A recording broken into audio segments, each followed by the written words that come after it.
Today there are a lot of developments in the Avdiivka direction. Here, Ukrainians have halted the Russian offensive and have started counterattacking with newly arrived US military aid. After the Russian breakthrough to Ocheretyne, Russians attempted to outflank the Ukrainian defenses to the west to solidify their control over their territorial gains.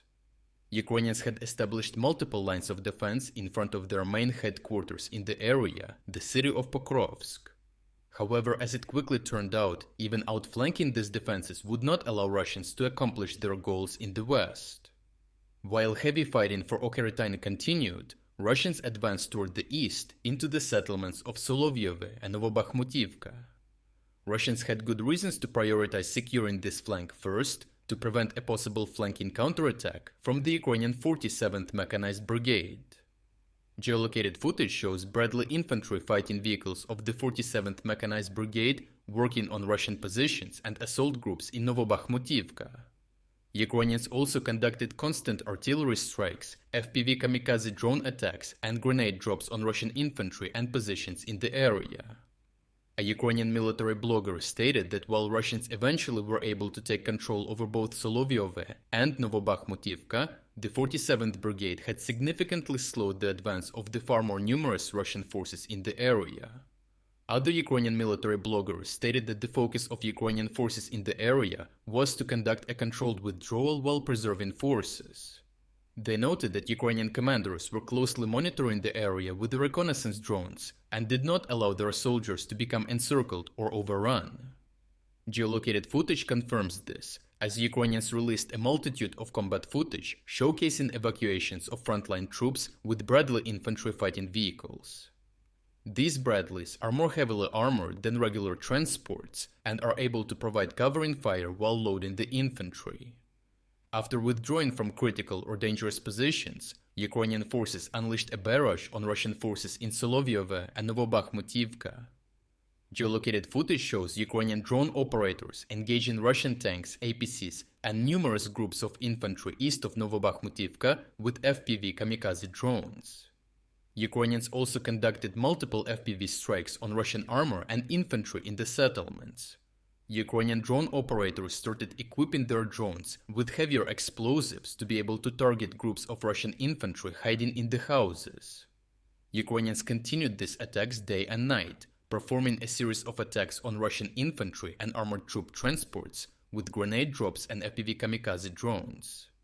Ukrainian artillery crews also targeted Russian reinforcements being dropped off with MTLB amphibious personnel carriers. Ukrainians engaged these transports with artillery and finished off the infantry themselves with cluster munitions. Russian forces even attempted to break out of the Ukrainian kill zone, but were halted by anti-tank mines, instantly destroying the assault group.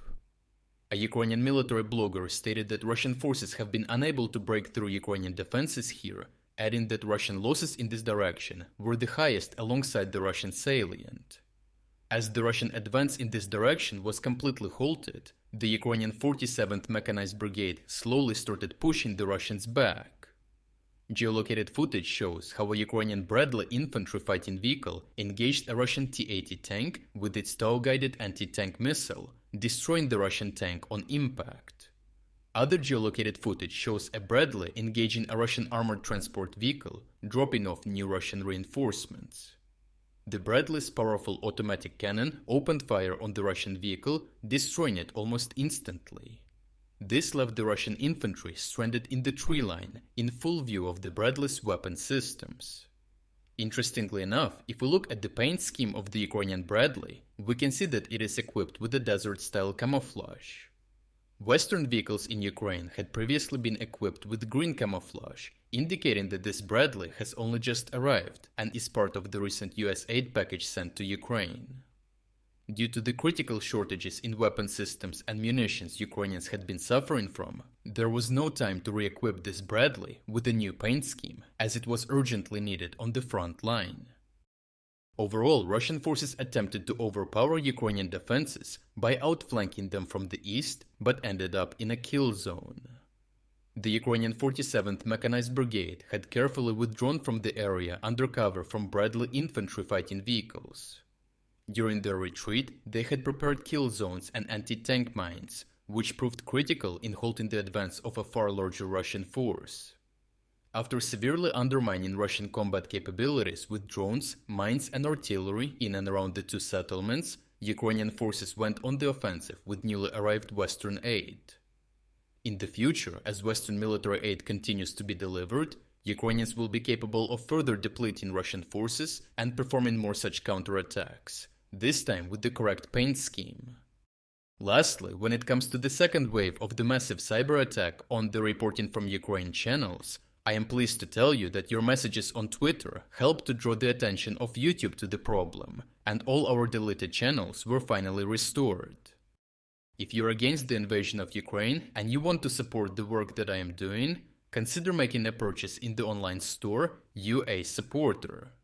Here you can find a lot of products with Ukrainian symbols to not only show your support for this channel, but also for Ukraine.